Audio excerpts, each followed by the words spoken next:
Military expanded role in 5G could lead to mass data collection, tracking, and monitoring of U.S. citizens.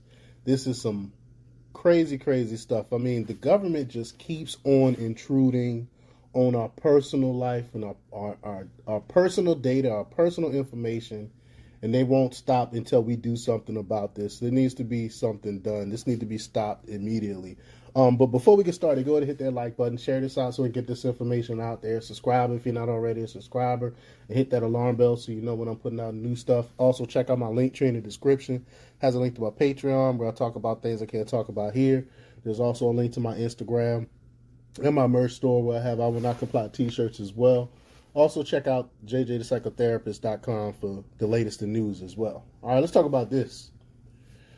The U.S. military chief information officer, CIO, and former CIA deputy director John Sherman said his office will assume control of all 5G-related activities in the U.S. military and expand the military's 5G pilot programs, a move critics said could lead to increased surveillance of U.S. citizens.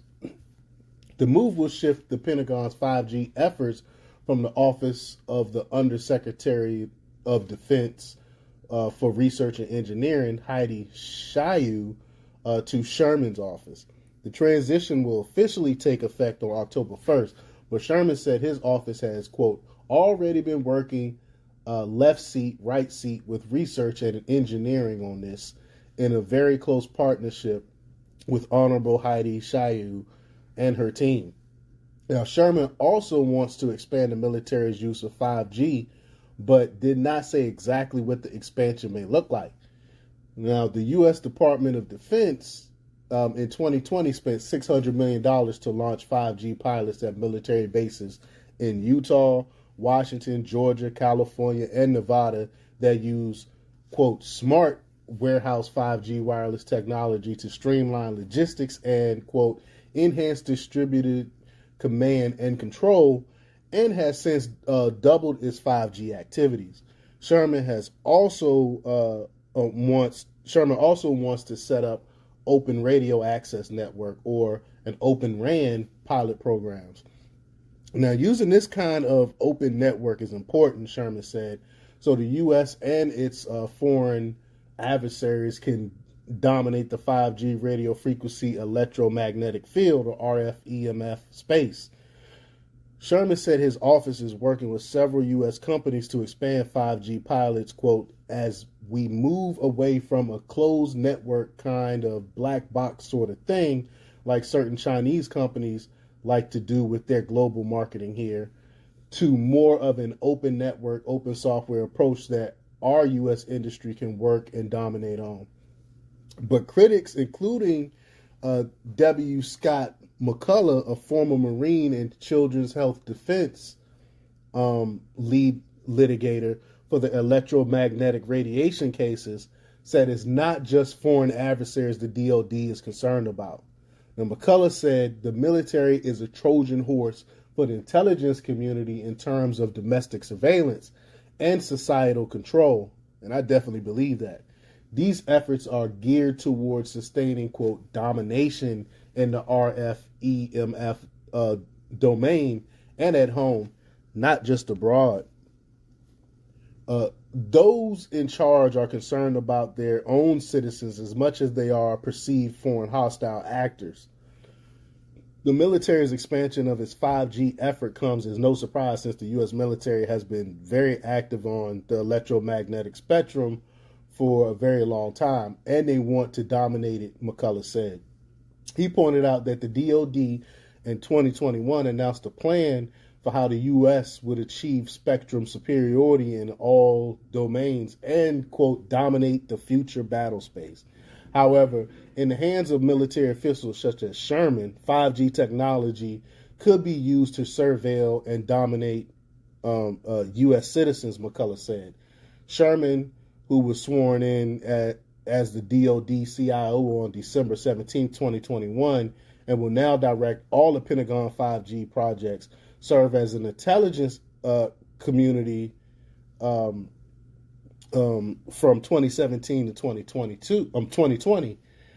According to McCullough, Sherman's takeover of the Pentagon's 5G projects has serious implications for surveillance of U.S. citizens. He said, sadly, in many respects, those in power come to view large portions of the U.S. population as actual or potential adversaries or mere subjects that must be monitored, manipulated, and controlled. 5G is an essential component in how that is and will be accomplished.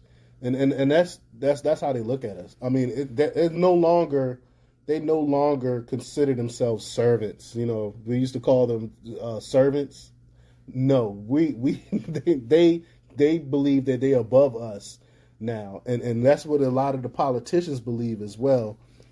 But McCullough, a former Texas Assistant Attorney General and Telecom and Administration Law Attorney, told the Defender what interests the military and the intelligence community about 5G is, quote, the ability to obtain important data in close to real time. 5G's wireless low latency network, meaning a network that can process a very high volume of data messages with minimal delay. It gives the military and intelligence services access to and control over an extraordinary amount of data regarding people and the local surrounding. Like, people don't understand how powerful 5G really is. And these powerful tools could be used for population repression and control, he said.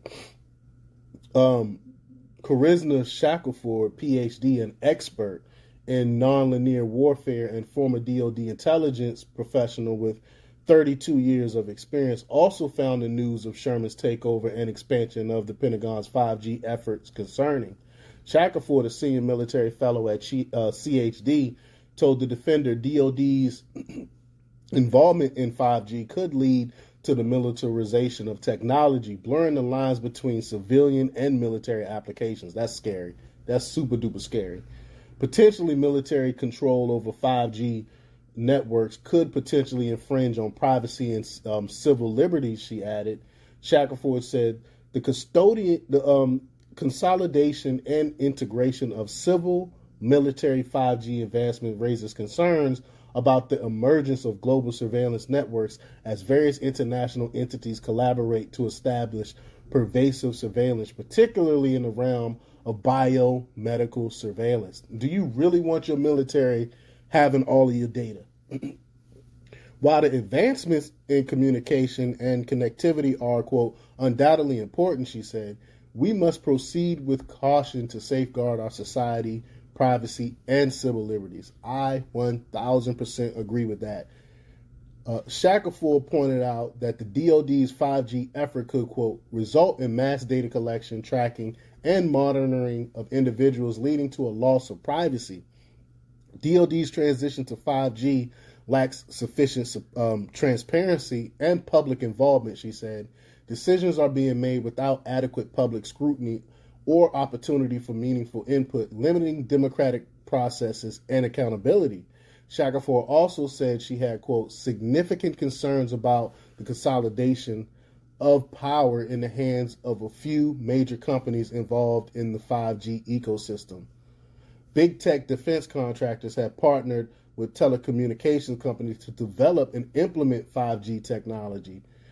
For instance, Lockheed Martin is collaborating with Verizon, Northrop Grumman with AT&T, and General Dynamics Information Technology with T-Mobile. This is spooky.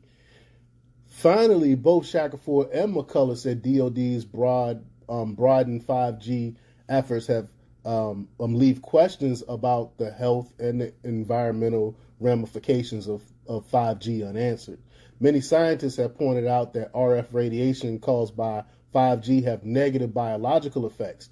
According to McCullough, the military has, quote, long been aware of the destructive and harmful human and environmental effects from RF-EMF exposure, but these are seen as merely collateral damages that are, quote, necessary to the accomplishment of its perceived missions. So they don't care anything about people's health or the environmental effects that it can have it can have by putting up all this 5G. But let me know what you think. Leave your comments down below. Like, share, and subscribe, and check out Democratic Republics. I keep pushing Democratic Republics. I'm sorry. That's my old website.